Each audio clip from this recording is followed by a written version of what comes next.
చెప్తున్నారు ఇంత ప్రతికూల పరిస్థితుల్లో మరి ఎట్లా సాధ్యం? ఏ రకంగా బీసీల్లో ఒక ఐక్యత వచ్చి ఈ లక్ష్యాన్ని సాధిస్తారు? పీఠాలు మార్చుకోవడానికి, గద్దెల్ని మార్చుకోవడానికి, గద్దెల మీద గద్దల్లా కూర్చోవడానికి బీసీలనే అమాయకులు ఉంటారు. బీసీలనే వాళ్ళు ఓటు యంత్రాలుగా ఉంటారు. మేము కులగణన చేస్తా అంటే ఓట్లేస్తారు. ఇప్పుడు దాకా నువ్వు దుర్మార్గాలు ఎన్ని చేసినా కూడా మర్చిపోతారు. మండల్ కమిషన్లో ఊచకోత కోసింది ఎవరు? మంటలు లేపింది ఎవరు? కమండలాలు తీసుకొని వచ్చింది ఎవరు? ఒక్కొక్క వార్త వింటే గోస్వామిని తీసుకొచ్చి తగలబెట్టింది ఎవరు?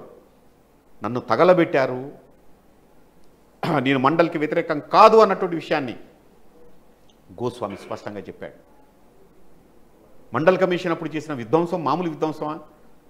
బయటకు మొత్తం కూడా బీసీల కోసం అని చెప్తూనే తెర వెనక అన్ని పార్టీల్లో ఉన్న అగ్రవర్ణాలందరూ కలిసి, అన్ని పార్టీల్లో ఉన్న ఆధిపత్య వర్గాలు కలిసి విద్యా ఉద్యోగ విషయాల్లో రిజర్వేషన్లు ఇస్తా అంటే అగ్గిపుల్ల గీసి కాల్చేసినటువంటి సందర్భం, దేశాన్ని మంటల్లో లేపినటువంటి సందర్భం.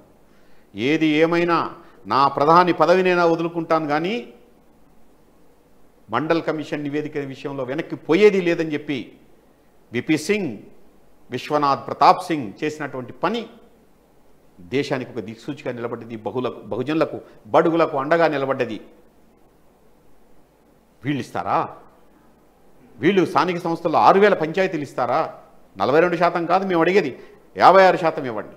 ఆ 56%కి సంబంధించిన రిజర్వేషన్స్ ఇచ్చి మీరు ఎన్నికలకు పోండి. మీరన్న మాటే కాకినాడ తీర్మానం అబద్ధమా? గెలిచారు, బీసీలు ఓట్లేశారు. కొత్త తరం పిల్లలందరికీ కూడా మండల్ కమిషన్లో చేసినటువంటి విధ్వంసాలు కొత్త తరం పిల్లగాళ్ళు అవగతం చేసుకోవాలి. కొత్త యువతరం అవగతం చేసుకోవాలి, అర్థం చేసుకోవాలి. 77 ఏళ్ళు బీసీల యొక్క గొంతు కోసిన వాళ్ళు ఎవరో అర్థం చేసుకోవాలి. రిజర్వేషన్లకు అడ్డుపడుతున్న వాళ్ళు ఎవరో అర్థం చేసుకోవాలి. ఎంతమంది అండి బీసీలకు సంబంధించినటువంటి యువకులు, విశ్వవిద్యాలయాల్లో చదువుకున్న యువకులు, డిగ్రీలు చదువుకున్న యువకులు, బ్రహ్మాండంగా గ్రామాల్ని సస్యశ్యామలం చేసే యువకులు ఎంతమంది వేల సంఖ్యలో ఉన్నారు. రాహుల్ గాంధీ జగిత్యాలలో చెప్పాడు, రాహుల్ గాంధీ కరీంనగర్లో చెప్పాడు, రాహుల్ గాంధీ వరంగల్లో చెప్పాడు. 24,000 కొత్త తరం బీసీ నాయకత్వం వస్తుందంటున్నాడు. 24,000 కాదు, 40-50 వేల మంది కొత్త తరం నాయకులు వస్తారు, బీసీ నాయకులు వస్తారు, బీసీ యువకులు వస్తారు. వాళ్ళు వచ్చి గ్రామాన్ని బ్రహ్మాండంగా తీర్చిదిద్దుకుంటారు. అత్యంత ఆధునికమైనటువంటి టెక్నాలజీతోటి గ్రామాల్ని వెలిగింపజేసే శక్తి సామర్థ్యాలు కూడా బీసీ యువతరం నుంచి వచ్చిన వాళ్ళు చేస్తారు. నా ఊరిని నేను ఎట్లా తీర్చిదిద్దుకోవాలో ఆ పని చేయడానికి యువత బ్రహ్మాండంగా వస్తారు. కాబట్టి బీసీ యువత మొత్తం కూడా ఈనాడు రాజకీయ రంగాల్లోకి రావాల్సిన అవసరం ఉంది. బీసీ యువకులు మొత్తం కూడా సంఘటితం కావాల్సిన అవసరం ఉంది. బీసీ యువకులంతా గొంతెత్తి గర్జించి మా రిజర్వేషన్లు మాకివ్వండి, మా పాలన మేమే చేసుకుంటామన్నటువంటి విషయాన్ని చెప్పే పరిస్థితి రావాలి. ఆ సందర్భం కోసం ఈరోజు తెలంగాణ చూస్తుంది. ఇది అలాంటి సందర్భం, ఇది బీసీ సందర్భం, ఇది బీసీ సమయం, ఇది బీసీ పోరాట కాలం, ఇది బీసీ ఉద్యమ కాలం. దీన్ని ఆపటం ఎవడి తరం కాదు.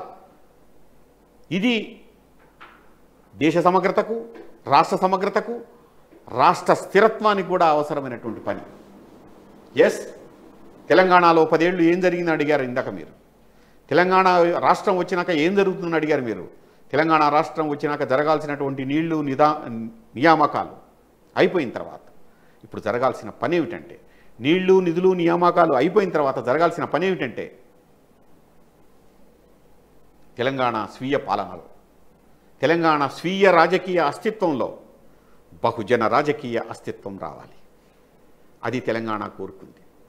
ఇంతమంది పిల్లలు ఆత్మ బలిదానాలు చేసుకుంది తెలంగాణ స్వీయ రాజకీయ అస్తిత్వం కోసం.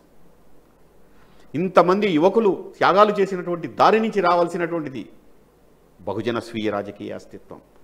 అదే తెలంగాణకు ప్రాణం. గ్రామానికి ప్రాణం ఉత్పత్తి కులాలు, ఉత్పత్తి కులాలే గ్రామానికి ప్రాణం. ఆ ఉత్పత్తి కులాల యొక్క సంఘటిత శక్తే రాష్ట్ర శక్తి, దేశశక్తి. దేశ సమగ్రతను కాపాడేది ఇలాంటి ఉత్పత్తి శక్తులందరూ ఐక్యంగా ఉండడమే. ఇదే భిన్నత్వంలో ఏకత్వాన్ని నిలబెట్టేటటువంటిది. ఇది కులాలుగా చీల్చేది కాదు, దేశాన్ని సమైక్యంగా ఉంచేటటువంటిది. ఎక్కడండి? చూడండి, మీరు చరిత్ర పేజీలు తిరగేయండి.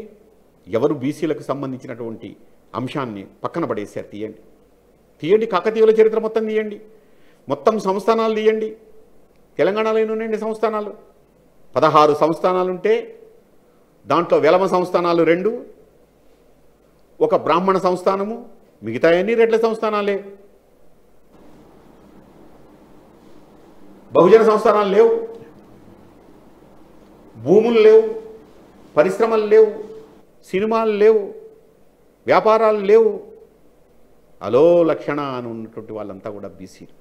ఈ పత్రికల్లోనూ ఎలక్ట్రానిక్ మీడియాలో బ్రహ్మాండంగా మన ఇంటలెక్చువల్ చర్చలు పెడతాం. వలస భారతం. ఎవరండి వలస భారతం? వలస భారతం మొత్తం కూడా బీసీ భారతం, కన్నీళ్ల భారతం. ఈ పని ఎవరు చెయ్యరు. చివరికి ఎన్నికల్లో వచ్చిన రిజల్ట్ను కూడా ఎనాలిసిస్ చేసేటప్పుడు రకరకాల సర్వేలు, వ్యవహారాలు, కథా కార్ఖానం చేస్తారు. ఒక పార్టీ ఓడింది, నువ్వు 100 సర్వేలు చేయి, బీసీలు ఓటేస్తే గెలుస్తావు, లేకుంటే ఓడిపోతావు. అసలైన తొలి వెలుగు. ఫాలో వాట్సాప్ @తొలి వెలుగు official.